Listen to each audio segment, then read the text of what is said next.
ज्येष्ठ कृष्ण अमावस्या की रात थी। टिक टिक टिक टिक करती हुई घड़ी में रात के 3 बज रहे थे। एक बंद कमरे में करीब 30 लोग एक साथ जमीन पर बैठे हुए थे। उसी कमरे में 3 लोग कुर्सी के ऊपर बैठे हुए थे। वो 30 लोग एक दूसरे की सूरत को घूरे जा रहे थे। कोई भी उनमें से कुछ नहीं बोल रहा था। कमरे के अंदर खामोशी छाई हुई थी। तभी उनमें से एक आदमी बैठे बैठे कहता है, अब क्या करना है मालिक? करना क्या है? मार देना है उस औरत को। कुर्सी पर बैठे हुए एक आदमी ने कहा। जैसे ही ये बात लोगों ने सुनी, वहां बैठे सभी लोगों में अफरा तफरी मच जाती है। मार देना है की आवाजें कमरे के अंदर गूंजने लग गईं। मालिक हमारे भगवान हैं। मालिक जो बोलेंगे वो हमें करना ही पड़ेगा। उस औरत को मारना ही पड़ेगा, बिरजू ने कहा। हाँ सही कहता है ये बिरजू, उन्हीं के बीच में से एक आदमी ने कहा। अब यहीं बैठे रहोगे या चलोगे भी? आज रात ही उसका काम तमाम करना है। कुर्सी पर बैठे हुए पहले आदमी ने गुस्से में बोला, याद रहे कल का सूरज वो देख नहीं पाए। आज की रात उसकी आखिरी रात होनी चाहिए। कुर्सी पर बैठे दूसरे आदमी ने कहा। तभी सब लोग एक साथ उस बंद कमरे से बाहर निकलने लगते हैं। जब वो लोग कमरे से बाहर निकल गए तो उन्होंने देखा आसमान को काले साए ने जकड़ रखा था। इतना घनघोर अंधेरा था कि कुछ भी दिखाई नहीं दे रहा था। मालिक आप बस 2 मिनट इंतजार कीजिए, मैं बस अभी 2 मिनट में मशाल जलाकर लाता हूँ, बिरजू ने कहा। हाँ ठीक है, चल अब जल्दी जा और लेकर आ। बिरजू अपने साथ 10-11 आदमियों को रख लेता है और मशाल जलाने चला जाता है। जब वो अपने साथियों के साथ मशाल जला रहा था तो उनमें से एक आदमी ने कहा, बिरजू तुझे क्या लगता है उस औरत को मारना ठीक है? देख मोहन, हमें नहीं पता क्या ठीक है क्या गलत है। मालिक ने बोला है उस कलमुही को मारना है तो बस मारना है, बिरजू ने कहा। पर उस औरत का गुनाह क्या है? ये तो मालिक ही जानते हैं कि उस औरत का गुनाह क्या है। कुछ बड़ा कांड किया होगा उसने, तभी तो मालिक ने रात ही रात में उसे मारने का फैसला लिया है। हाँ बिरजू, मुझे भी यही लगता है। मैंने आज से पहले तीनों मालिकों को इतने गुस्से में कभी नहीं देखा है। जरूर कुछ तो गुल खिलाया है उसने। उसी की सजा आज उस कलमुही को मिलेगी, क्योंकि मालिक हमारे गांव के भगवान हैं और भगवान जब चाहे जिसे चाहे अपनी इच्छा अनुसार मार सकते हैं, बिरजू ने कहा। पर हमें पूछना तो चाहिए ना कि उसे क्यों मार रहे हैं? पगला रहा है क्या मोहन? मालिक से सवाल जवाब करना मतलब भगवान से सवाल जवाब करना, और भगवानों से कभी सवाल जवाब नहीं किया जाता, वरना पाप लगता है, बिरजू ने कहा। बिरजू और उसके साथी मशाल जलाकर जहां पर सब लोग इकट्ठा खड़े थे वहां पर पहुंच जाते हैं। इतनी देर लगा दी तूने बिरजू, अब जल्दी चल। मेघ गांव में आज जिंदा नहीं छोड़ेंगे उस औरत को। सारे गांव को मुक्ति दिलाना चाहती थी ना, आज हम उसे मुक्ति दिलाएंगे। इतना सुनते ही सब लोग मेघ गांव की तरफ जाने लगते हैं। महाराष्ट्र के गोंदिया जिले में एक गांव है जिसका नाम है मेघ। मेघ गांव की सीमा जब प्रारंभ होती है तो उससे पहले दास गांव पड़ता है, और जब सीमा खत्म होती है तो उसके बाद बलमा टोला पड़ता है। सभी शहर जाने की ट्रेन गोंदिया स्टेशन पर आती है। गोंदिया स्टेशन जाने का रास्ता दास गांव से होकर जाता है। इसके अलावा एक और रास्ता है, वो है पहाड़ी वाला रास्ता। पर वो रास्ता 40 किलोमीटर लंबा है, इसलिए इस रास्ते का उपयोग गांव का कोई भी व्यक्ति नहीं करता है। तीनों गांव के सरपंच आपस में मिलजुल कर रहते हैं और कोई भी फैसला लेने से पहले आपस में विचार विमर्श कर लेते हैं। बलमा टोला, दास गांव और मेघ गांव के तीनों सरपंच अपने आदमियों के साथ मिलकर मेघ गांव की ओर आगे बढ़ रहे हैं। उस सुनसान गांव में बस उन 30 लोगों के चलने की कदमों की आहट ही सुनाई दे रही थी। कोई पसीने से भीगा हुआ था तो कोई डर के मारे कांप रहा था। किसी को नहीं पता है कि आज ज्येष्ठ कृष्ण अमावस्या की रात क्या होने वाला है। कुछ आदमियों के हाथों में मशाल है तो कुछ आदमियों के हाथों में लाठियां। मशाल से सिर्फ इतना प्रकाश उत्पन्न हो रहा है कि बस आसपास की कुछ चीजें ही दिखाई दे रही हैं। चलते चलते उन आदमियों का झुंड मेघ गांव के स्कूल तक पहुंच जाता है। वो लोग आपस में बातें कर रहे हैं कि उस औरत को छोड़ेंगे नहीं, आज या तो वो रहेगी या तो हम। हाँ सही कह रहे हो तुम, उन्हीं आदमियों के बीच में से एक आदमी ने कहा।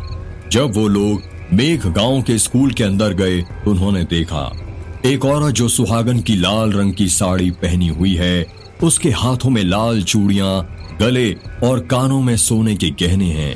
उस औरत के लंबे लंबे काले बाल हैं जो उसकी कमर तक आते हैं। उसके शरीर का रंग गोरा है। वो औरत बरगद के पेड़ को कसकर पकड़कर सो रही है। उसको देखकर ऐसा लग रहा था जैसे वो अपने घर के अंदर बिस्तर पर सो रही हो। अरे देखो वो रही, पकड़ लो उसे, मेघगांव के सरपंच धनपत राय ने कहा। हाँ पकड़ लो और बांध दो इसे इस बरगद के पेड़ से, बलमा टोला गांव के सरपंच तेज बहादुर ने कहा। जल्दी करो नालायकों, मेरा मुंह क्या देखते हो, पकड़ो उसे वरना वो भाग जाएगी, दास गांव के सरपंच महेंद्र सिंह ने कहा। 4-5 लोग आगे बढ़ते हैं और उस औरत को पकड़ लेते हैं। जब उन लोगों ने उस औरत को छुआ तो उस औरत की नींद खुल जाती है और वो हड़बड़ाते हुए कहती है, ये आप लोग क्या कर रहे हो, मुझे क्यों पकड़ रहे हो, छोड़ो मुझे, देखो मैं कह देती हूँ कोई हाथ मत लगाना मुझे, वरना मुझसे बुरा कोई नहीं होगा। वहां पर खड़ा कोई भी आदमी उस औरत के सवालों का कुछ जवाब नहीं देता। वो लोग बस सरपंच के हुक्म का पालन कर रहे थे। वो औरत बार बार बस एक ही सवाल पूछ रही थी कि आप लोग क्या कर रहे हो, क्यों पकड़ रहे हो मुझे। उसकी कोई भी बातों का जवाब नहीं दे रहा था कोई। अब इसे बस पकड़ कर ही रखोगे कि बरगद के पेड़ से बांधोगे भी, धनपत राय ने कहा। जल्दी करो नालायकों, तेज बहादुर ने कहा। सरपंच के आदमी रस्सी ढूंढने लग जाते हैं पर 15 मिनट गुजर जाने के बाद भी उन्हें रस्सी नहीं मिलती। तो महेंद्र सिंह कहते हैं, कब तक रस्सी ढूंढोगे बेवकूफों, दिख नहीं रहा रस्सी, इसने पहन रखी है, उतारो उसकी साड़ी और उसी से बांध दो इसे बरगद के पेड़ से। नहीं ऐसा मत करो प्लीज, मैं तुम्हारे हाथ जोड़ती हूँ, भगवान के लिए मुझ पर रहम करो, उस औरत ने रोते हुए कहा।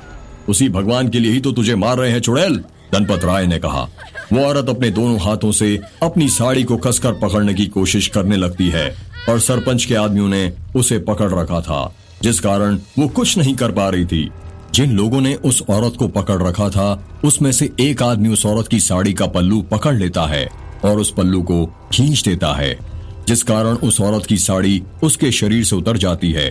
साड़ी खींचने के साथ ही उस औरत के हाथों की लाल रंग की चूड़ियां भी टूट जाती हैं और टूटकर नीचे बिखर जाती हैं। वो औरत अर्धनग्न हो जाती है और अपने हाथों से अपना वक्ष छुपाने लगती है। वहां उपस्थित सभी लोग उस दृश्य का सिर्फ लुत्फ उठा रहे हैं। किसी को भी अपनी आंखों पर लज्जा नहीं आ रही थी। वो आदमी उस औरत की लाल रंग की साड़ी से उसे बरगद के पेड़ से बांध देता है। उस औरत को इस प्रकार बांधा गया था कि उसके दोनों हाथ ऊपर थे और वो अपने हाथ को छुड़ा नहीं सकती थी। वो औरत चीखने लगती है, चिल्लाने लगती है, छोड़ दो मुझे, छोड़ दो मुझे, पर कोई भी आदमी उसकी बात नहीं सुनता। अब देरी मत करो, जल्दी से मिट्टी का तेल लाओ और डाल दो इसके ऊपर, तेज बहादुर ने कहा। 3-4 लोग अपने हाथों में मिट्टी के तेल से भरी कुप्पी लेकर आते हैं और उस औरत के ऊपर डालने लगते हैं। जैसे ही उस औरत के ऊपर मिट्टी के तेल की कुछ बूंदें गिरती हैं, वो चिल्लाने लगती है और कहती है, ये क्या कर रहे हो तुम लोग, ऐसा मत करो, रुक जाओ प्लीज, रुक जाओ। पर वो आदमी नहीं रुकते और उस औरत के ऊपर मिट्टी का तेल डालने लगते हैं। वो औरत पूरी मिट्टी के तेल से भीग चुकी थी। वातावरण में मिट्टी के तेल की गंध महकने लगी थी। वो औरत मिट्टी के तेल से भीगा हुआ अपना गोरा बदन देखकर डरने लगती है और रोने लगती है। मिट्टी के तेल और उसके आंसुओं में कोई फर्क नजर नहीं आ रहा था। उस औरत के साथ साथ बरगद का पेड़ भी मिट्टी के तेल से भीग चुका था। वो औरत तीनों सरपंच से अपनी जान की भीख मांगने लगती है, पर वो तीनों सरपंच इतने निर्दयी थे कि उस औरत की एक बात नहीं सुन रहे थे। छोड़ दीजिए सरपंच जी मुझे, उस औरत ने रोते हुए कहा। तुझे छोड़ दें, पागल हो रहे हैं क्या, हम तो तुझे मुक्ति दिला रहे हैं इस दुनिया से, महेंद्र सिंह ने कहा। हाँ सही कहा, मुक्ति का बहुत शौक था ना तुझे, तो अब ले ले मुक्ति, तेज बहादुर ने कहा।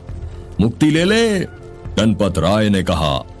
जिन मशालों का उपयोग वो लोग कुछ देर पहले रोशनी के लिए कर रहे थे, अब उसी मशाल से वो उस औरत को जलाने की तैयारी कर रहे थे। धनपत राय अपने हाथ में एक मशाल लेता है और तेज बहादुर एवं महेंद्र सिंह से कहता है, आइए आप भी अपना एक एक हाथ इस मशाल में लगाइए और इस शुभ काम में अपना सहयोग दीजिए। तेज बहादुर एवं महेंद्र सिंह आगे बढ़ते हैं और उस मशाल को पकड़ते हैं। तीनों सरपंच अपने हाथों में एक ही मशाल पकड़कर एक साथ बरगद के पेड़ की तरफ बढ़ने लगते हैं। जब वो तीनों बरगद के पेड़ के पास पहुंच जाते हैं तो वो औरत रोने लगती है और कहती है, दया कीजिए मुझ पर और भगवान के लिए ऐसा अनर्थ मत करिए। दया और तुझ पर? थू! गणपत राय ने जमीन पर थूकते हुए कहा। वो तीनों सरपंच जोर जोर से हंसने लगते हैं। वहां पर उपस्थित सभी लोग वो तमाशा होते हुए देख रहे थे। वो लोग अभी भी यही सोच रहे थे कि क्या सच में तीनों सरपंच उस औरत को जिंदा जला देंगे, क्योंकि आज से पहले मेघ गांव में इतना बड़ा अनर्थ कभी नहीं हुआ था। एक औरत को बिना उसका गुनाह बताए जिंदा जलाया जा रहा था। जब तीनों सरपंच उस औरत को जलाने के लिए मशाल को उसके पैर की तरफ करते हैं तो उस औरत के पैर कांपने लगते हैं। उसके गोरे गोरे पैरों में पायल बंधी हुई थी। वो औरत मशाल की आग से डरते हुए अपने पैर एक के ऊपर एक रखने लगती है। उसके पायल के बजने की आवाजें आने लगती हैं, छन छन छन। तीनों सरपंच उस औरत को अग्नि के हवाले करते हुए एक साथ एक आवाज में कहते हैं, साधु और मशाल उस औरत के पैर की तरफ बढ़ा देते हैं। उस औरत के पैरों में आग लगने लग जाती है और उसके पैरों से उसके पेटीकोट में, उसके ब्लाउज में और देखते ही देखते उसका पूरा शरीर जलने लग जाता है। वो औरत जोर जोर से चीखने लगती है, चिल्लाने लगती है, बचाओ बचाओ, कोई तो मुझे बचाओ। उसकी आवाज पूरे गांव में गूंजने लगती है, पर कोई भी मेघ गांव का व्यक्ति अपने घर के अंदर से बाहर नहीं निकलता उसे बचाने के लिए। तुमने मुझे मुक्ति दिलाई है ना सरपंच, अब मैं तीनों गांव को मुक्ति दिलाऊंगी। मैं मरकर भी वापस लौट कर आऊंगी और फिर किसी को नहीं